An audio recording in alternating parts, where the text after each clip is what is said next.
What's up, everybody? Welcome back to the basement. We have a really awesome interview today with Sam Rocco. He is the director, creator of The Fall of Casey Jones.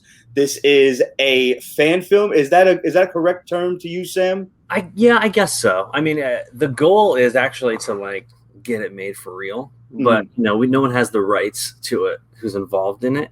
Like, we've got producers and stuff who are really interested in the property and the script that I wrote, because I have a feature film script for it, and we're trying to talk to the right people and see if we can actually get it off the ground in a real way. But that's a stretch. But so for now, it's a fan film, but Right. it's what we have actually filmed is a concept trailer for it that kind of shows my vision of what I would do. I have to say, I watched the trailer just earlier today, so this way it would be fresh in my head. Cool. It looks absolutely fantastic. And, Awesome. Having watched a bunch of fan films over the years, because I'm constantly on YouTube, because my attention span is about this big now. So I like my 10-minute videos, and coming across a few fan films, the production, I have to hand it to you, it looks absolutely fantastic. Awesome. Thank you. I love the shots, love the choreography. For the little snippet of a fight scene, and I'm a black belt of about 20 years now, and I'm like, oh, great, that looks really cool. But I don't want to get ahead of myself. Let's start out. Obviously, it's a fan film because you have to be a fan in order to want to do it. True. Absolutely, yeah. When did you get started loving Ninja Turtles, and what led you down the path to say, I want to do a Casey Jones film, because that hasn't been fully explored yet? Yeah. Well, it started when I was a kid, I guess. There was that whole Turtle Mania thing in the 80s. And I grew up watching the original cartoon, and I loved that. That was like my favorite thing in the world. And the movie came out, and I was obsessed with it.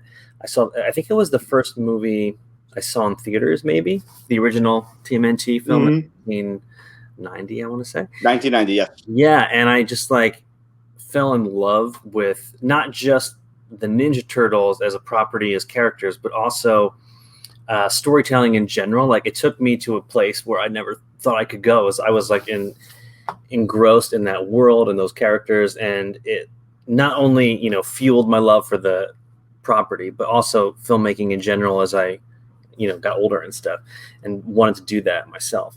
So as I continued to pursue a career in filmmaking and stuff, the Turtles were always just my dream project to reboot a Turtle movie, to do it in that similar way with those suits that the Henson Company made. That's my ideal, film, I guess, that I would direct. And as I was finishing up my film degree out here, I started thinking about Casey Jones for whatever reason. I love the character, but he, like you said, he's never really, at least in film, he only has snippets in the movies and stuff. There's some comic book things where they kind of expand on his story, but not a lot of people know about him or why he does what he does. And I know in the original comic, he was just crazy. He watched a lot of Clint Eastwood movies and stuff. And that's, I think, why he went out and started fighting crime, which is cool, and I just wanted to give him a little more depth. And I started thinking about the character and why he would go do that, I guess. And I have this friend, Aaron, who plays Casey Jones in the trailer, who's just a brilliant actor and a crazy good martial artist. And he's been in some of my other films. I was like, man, he'd be a good Casey Jones. He could beat the shit out of bad guys. So I wrote a feature film based on him, which, because of the pandemic, I had a lot of time to do that. It's pretty much one of the things they say not to do, especially in film school. It's why would you write a spec script, a feature film spec script that you have no rights to? You can never make it. But right, right. Well, I have the time to do it, and it's it's just experience. But I think I wrote a pretty cool script, and then we made this trailer to kind of show, I don't know, Paramount, Hollywood, what I would do with it. If this actually can be done. This is something that could drive interest. Yeah, and I love the dark aspect of the first movie and the comics, and I wanted to do something really dark, not too dark, but Batman Begins style, maybe in the new Joker vein. And I thought Casey Jones was a good place to start with that, and then introduce the Turtles later and maybe lighten it up, of course, a little bit. But I don't know. I love honestly, watching the trailer, I don't see that the turtles need to be introduced until maybe like like one of those cameo scenes, like a stinger scene for maybe this is what's coming next, next film. Yeah. That's the way you end the trailer. If I can tell everybody, if that's okay. Absolutely, yeah. So at the end, you just get a quick voiceover of who I'm assuming is Raphael, since going from the vein of the first movie, they were the ones who had that closer relationship, since they're the ones who met in the park, where he says, "You're not alone anymore, Casey Jones." Yeah. And I thought that was really cool. And by the way, the heavy New York accent was very stellar. Awesome. On that. I love that. Interesting trivia. That is the voice of Josh Pais, the voice of Raphael in the original movie. Yeah. That's dope. It's crazy that he was willing to do that for us. But yeah, so it's cool. It sounds a little different than the movie. But I think it's just because of the nature of the line. Maybe it's a little more. I mean, that's 30 years ago. Not that I like that too, but like, man, it's cool. I'm glad you dug that and picked up that it was Raphael, because that was important to the story, I think. Yeah. I just kind of figured, working off of, I love the original movie myself, and I was always a big fan of Casey Jones, having seen him be like this kind of, like you said, a Clint Eastwood kind of mystery gunslinger who just comes into town, kicks ass, and leaves quietly, just off his own accord. And maybe we'll see this guy again, maybe we won't. And it's also funny. He's always been like a dream cosplay of mine. I've always wanted to go to like Comic-Con or even Halloween as Casey Jones, but I could never find that mask when I was younger. And they finally started making one. And I saw it and I'm like, ooh, I got to get my grubby mitts on this. It's awesome. I really loved the scene when he showed up in the movie. Being a fan of the cartoon, I never read the comics at the time when I was a kid. I got into the Turtles comics much later when I was in high school. Me too. But that scene, I still quote that ridiculous scene in the park where first of all, anytime somebody brings up the sport of cricket, which admittedly is a rarity, but I am the turn around. You got to know what a crumpet is to play cricket. Exactly. I do the same thing. Right. You got to know what a crumpet is to understand cricket. It comes right out, like, and for us like 80s 90s kids, it's like second nature. And no one knows what I'm talking about half the time too. Like I think I just posted something somewhere with that as a quote, and like someone's like, "Oh, you like cricket?" Like I used to play cricket. That's cool. I don't know how to play it, but I think there's like these little U-shaped things, and you got to hit the ball through or something. No, that's croquet. I'm totally off. So I'm bad. I'm so see, I don't know what a crumpet is. I just know it's that I think it's that bat thing that looks like an oar. Like you went over to a crew thing and chopped up an oar. I don't know what's happening. But I know that Casey Jones uses the bat and he beats people up with it. So yeah, that's cool. So you're speaking about making this a darker film, and already from his origin, it's a much darker film. And the comparison to Batman is definitely there. The parallels are there. That, if I may, can I spoil this for people? You can spoil anything. Oh, I just like to make sure. So it seems that his son gets killed in maybe some street violence or something, and this pushes him over the edge. Because I see that, there's that really cool scene where his kid's got the hockey stick and he puts the mask down. Oh, it's his brother. Which will be explained in the voiceover part of it. Because it's kind of hard to tell. Like, because you know what? The other gentleman was shorter than he, so I did think that was his son. Yeah, it's like his younger brother. Like in the script, he is like 10 years younger than him. So it's a little, I could totally see how you think it's his kid. But yeah, that's what happens. He gets killed due to some violence that happens. And this inspires, like I see the scene like in the grocery store where the guy comes in to try to rob the place, and he's just like, there's the first scene where he's like genuinely scared, and then, no, I have to do something here. And yes, that's it. And it's that fight or flight. And it takes a lot to overcome that initial flight response to say, I got to do something. Absolutely. And in the script, that happens like right after his brother's funeral. And he's just like walking around aimlessly. And the cops basically kind of give up on trying to figure out who killed his brother. And then when that happens, he just kind of loses it. And then he goes on like I don't want to say a rampage because he goes after bad guys, but that's the start of his vigilante crime. So let me ask you this. Was it an active choice to cast an African-American as Casey Jones, or it just happened to be this is your friend and he's a great actor and martial artist, so hey, you got the role? Yeah, I mean, that was the thing, because Aaron, to me, the guy who plays Casey Jones, Aaron Alexander, he's a really great actor, and I'm friends with him. And I wasn't actively thinking like, oh, I want to make like an African-American Casey Jones. I just know that Aaron's a badass dude, and I wanted to do a Casey Jones thing, and I felt like he would be good for the role. And he is. He's like perfect for the role. But you do get, people are wondering why I like if it was intentional or whatever, and that happens a lot in some of these comic book movies and things. To me, it's like I don't think race should matter for Casey Jones specifically. It definitely shouldn't. It's absolutely a more fantastic answer that this guy's just great for the part. It doesn't matter anything else. It was just him from the beginning, and I was like, man, Aaron's got to do this. It'll be awesome. And then when we got him in costume, and he was like walking down that hallway and like swinging that bat around, I was like, man, this is awesome. It was cool.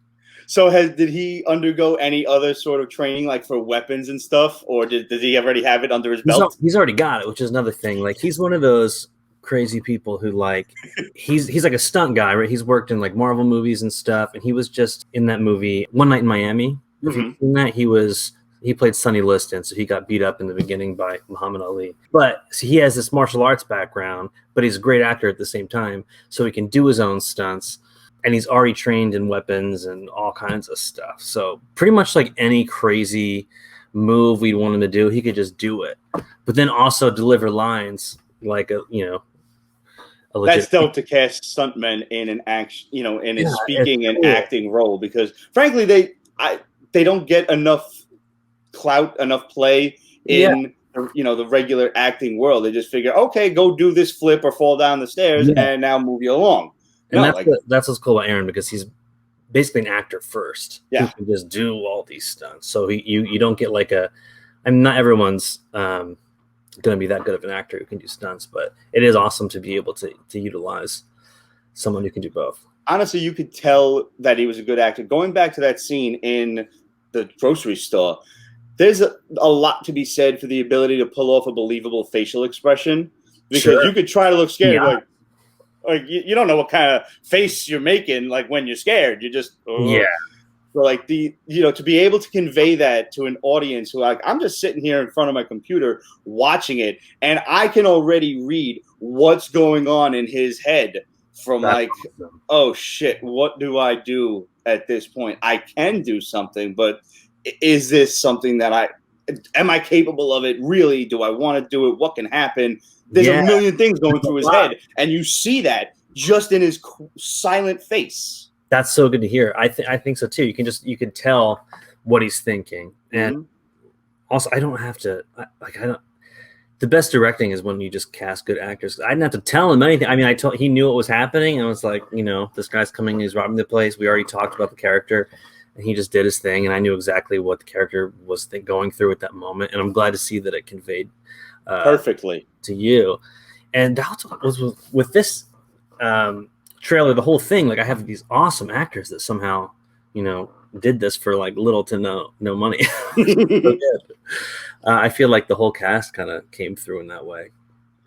Speaking of the rest of the cast, the addition of Karai in the film, that Shredder's daughter, that's really cool, because we do not get to see her until that animated Ninja Turtles film of the early 2000s, which was a really dope flick. That was cool. I never knew about Karai at all until I saw her in that movie. And then the IDW comics recently had introduced her during their run. I don't really know a lot about her. She wasn't in the original cartoon, so I don't know when she might have appeared. But tell us about the actress and the addition of Karai, like what her role is, and will we see the big guy? Well, the actress is great. She just moved to LA, and we were looking to cast a part, and she really fit the role. And she had this intensity in her eyes that I really dug. And she had just one job in the trailer. It's like, basically, walk forward. And walk forward looking like a badass. Yeah, and she did that so well. And the character itself, it's like, there's a couple different iterations of her in the comics, but in this script, Karai is the adopted daughter of Shredder. She was like homeless in Japan, and she was kind of learning stealth and to steal from people to eat and stuff. And that's when he met her when she was really little. And she kind of grew up in his, foot organization, and they moved to New York. And now she goes out and does his bidding, basically. So she's one of the main antagonists in the film. But the thing about her is she doesn't really want to do bad things. She just kind of grew up that way, and she kind of has to, and she has this loyalty to the Shredder. So as it goes, as the bigger story progresses, which would move beyond, hopefully, if someone gives me $1 billion, it would go into a turtle movie where she starts to question what she does, and ultimately will sort of become a better character, more of a gray area character than a bad guy.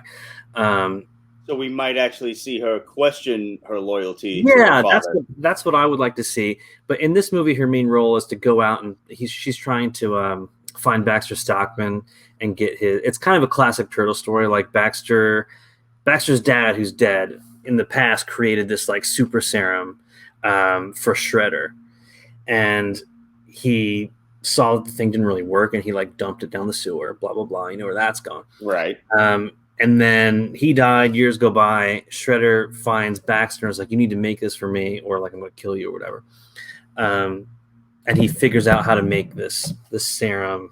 But then the Purple Dragons, led by Hun, who's another comic book guy, they give Baxter like a better offer that he really can't refuse, like way more money. So he goes underground and is going to sell this to the Purple Dragons, and that's when Karai is sent to go find him and bring him back to Shredder before he could do that. That's what I was introduced to Hun actually through the IDW series as well. And for anybody out there who is a Ninja Turtles fan and has not read this, it's a stellar combination of the cartoon that we grew up loving and the original like darkness of the comics. Like they meld that very, very well. And as a Turtles fan, I would also recommend it to you. That's good. Oh, cool. It's so dope. Like just seeing all of these different characters, like Hob, the cat character. Yeah.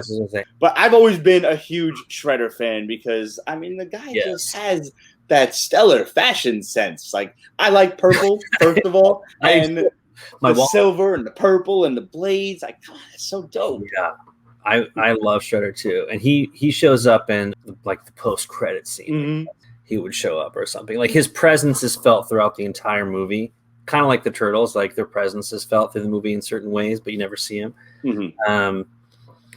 Like maybe bad guys getting the shit knocked out of them, and you don't see how or who or why. Yeah. And that I won't spoil, but I can send you the script if you want to read it. If you feel like reading a 100-page screenplay. I do a lot of reading. Cool. Honestly. Yeah, so that's fun. But Shredder, I think it'd be cool. I was just talking to someone recently that I met who had an idea for a Shredder like backstory movie, which I think would be really cool too. To see like Shredder and like Hamato Yoshi's like story in Japan before anything happened, and like the lead up to, I don't know, whatever happens with the foot, that could be really cool. That's pretty dope. Now, speaking of the foot, I noticed there was very distinctly a few foot soldiers running around in the Karai scene. Yeah. How did you get those costumes, or did you guys make those? Did you buy them on like Etsy or something? Yeah, because they look really like 1990s film accurate. They look great. That's awesome. My inspiration was certainly the original movies, and I just kind of looked on Amazon really, and I got like, if you like Google like urban ninja, I don't know what the hell that means, but you'll find like. But that's where I got the pants and like the shirt and stuff and all the hoods I kind of bought. And we just took regular like ski masks and kind of altered them a little bit. And my producer, Katie, came up with the red bandana things that really popped and looked pretty good. Yeah, they did. And that was very reminiscent of the first film because I'm pretty sure that they all had those running around. If I'm not mistaken, yeah, they did. There was that whole ceremony with the Shredder, and he gifted the kid in the original film. Yeah, and the other kid, Danny, is like watching this happen. This is when we actually get introduced to the Shredder, and he had like that weird looking plastic looking cape on. I don't know what the deal was. I don't know what was with that, but the song was insane. Oh man! So, what are the next steps to get this film out there and to make people see it. And obviously, I want it. I saw it, and I think it's dope. That's awesome. That's a plus. I mean, well, we're gonna finish coloring it, and the score is being like you heard the score, which is an original score by my composer. Far is his name. He's such a talented guy. He's in somewhere. I think he's in Paris right now. I think that's where he lives. But he's got musicians who are going to record it for us. So what you heard was like, I think digital, like done on his computer. Mm-hmm. But we're going to get a live recording of it. So we're waiting on that. And then we're going to color it. A couple of little tweaks with voiceover. Now, it was in color. So what do you mean by color it? Saying color it. I don't mean, we're going to color grade it. So we're going to saturate it a little bit. Really narrow down like the look, like zero in on the look of the film and stuff like that. So as a graphic artist, this is what I would call like video Photoshop, basically. Yeah, basically that's totally what it is. And so hopefully in like within 4 weeks maybe we'll release it online and let people see it, and hopefully it'll build some buzz and stuff. But we've got some producers like Kim Dawson, who produced the original Turtle movie. I'm working with him. He really likes the script, and we're trying to see if we can get the rights to make it, as well as a couple other producers who are really interested in it. Just no one has the rights yet. So we're trying to get to, I guess, Paramount or Nickelodeon or whatever. But having Kim attached to it is really cool because he's, that's got to give it a lot of credence to this is the guy who did the original here. So that like blew my mind that he was, even interested in reading it. It's got to be a big compliment to you too. It's like it's like say like this guy's interested in my project. No, it was really cool. Like I just emailed them after they did the reunion video on YouTube. I think it was last year in the middle of the pandemic. Why don't I just reach out to them? And I pitched him the Casey Jones story, and he read my script and was like, "This is really cool." And then but I knew that no one would let me just direct a feature without having a feature already, because I've only done short films at the moment. So that's why I did the trailer, and he had me come down to Florida. They had a screening of Secret of the Use, and he was there, and the writer for Secret of the Use was there, and they played the Casey Jones trailer, like an early version of it for the crowd, and they all really dug it, which was such a crazy feeling to see. Like people were saying it gave them chills and stuff. I'm like, oh, nice. That's pretty crazy. Someone wanted my autograph. I'm like, that's weird. That's a little much. But here you go. I just devalued your poster by writing it. But that was cool, and Kim's psyched on it. So we'll see. And then there's some other people, like I said, who really like it and want to help it move forward. But we'll see if we can get the rights. But I can promise you, all of you guys watching out there on YouTube, when the official trailer is released, the link to it will be down in the credits here. So just look in the description. That's awesome. Absolutely. And I might also suggest that you get a couple of those foot soldier costumes, and just like full on guerrilla advertising, just like storm into these different production companies wherever you need, and just like 6 or 7 just foot soldiers just run in, throw the flash drive on and run out. I mean, I don't know if that's legal or anything. I don't know if it's legal. It might be a little tricky, but I love that. Listen, it's something about Brooklyn Italians. There's a meme running around that like we give advice and then throw our hands up like fuck do I know, just in case it ruins your life. Like we don't know. Like we're just throwing the idea out there. That's all right. I mean, I think there's definitely something to getting a group of foot soldiers to run around and promote it. Yeah. These are the things that garner attention realistically. Yeah. And even did like a silly thing on YouTube of like foot soldiers running around like LA or something. Who the hell knows? Yeah, I mean, that's not a bad idea. Like a flash mob or something. Yeah. And I have my moments. Yeah, I dig it. And thank you for even sharing it and stuff. Absolutely. It's weird not having rights to something, and it is it's cool that we can put it out there as a fan film for now. But before we get out of here, you mentioned that you've done other short films. What else have you done, and where can we find your work? Okay, well, my thesis film at USC was pretty cool. It's a superhero movie. I think it's in genre for the show. It's called The Bee. You can find that on YouTube or my Vimeo page. Like if you search me on Vimeo, it'll show up. That's about a woman who comes back to her hometown after being gone for a while.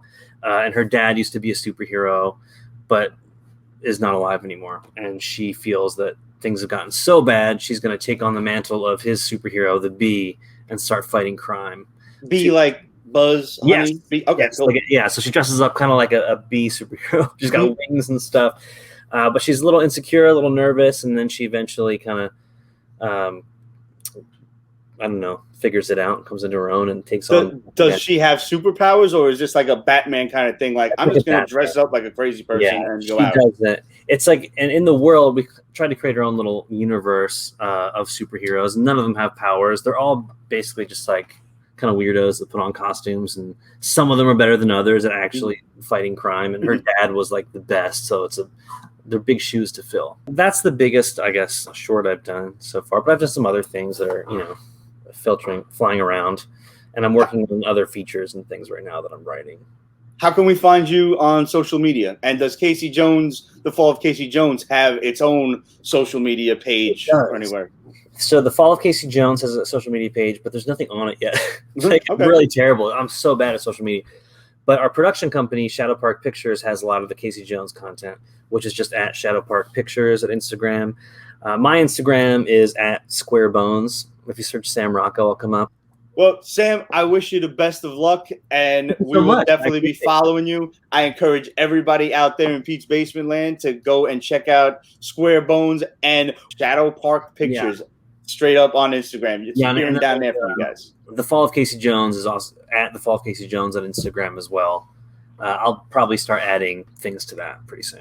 As the trailer drops, bang! That's when you go full hardcore on that. Yeah, we're starting it now, I guess. You're the first one though, which is cool. Hey, what a great place to start at the Pete's Basement Show. Absolutely. And you guys know how to find us. Hit us up, questions@petesbasement.com, facebook.com/Pete's Basement, Instagram, Twitter, etc. at Pete's Basement. You want to get a nifty, cool new Pete's Basement shirts? They are on represent.com/store/Pete's Basement. And if you get one, send us a picture and we will show you off on the next show. Sam, bro, best of luck. I love the trailer. I love Casey Jones as a character. Salud. I wish you nothing but the best, and I want to see this in the theater. I want to be able to go there and say to my friends, yo, I interviewed that dude. Awesome. Thank you. Anytime, man. Thank you.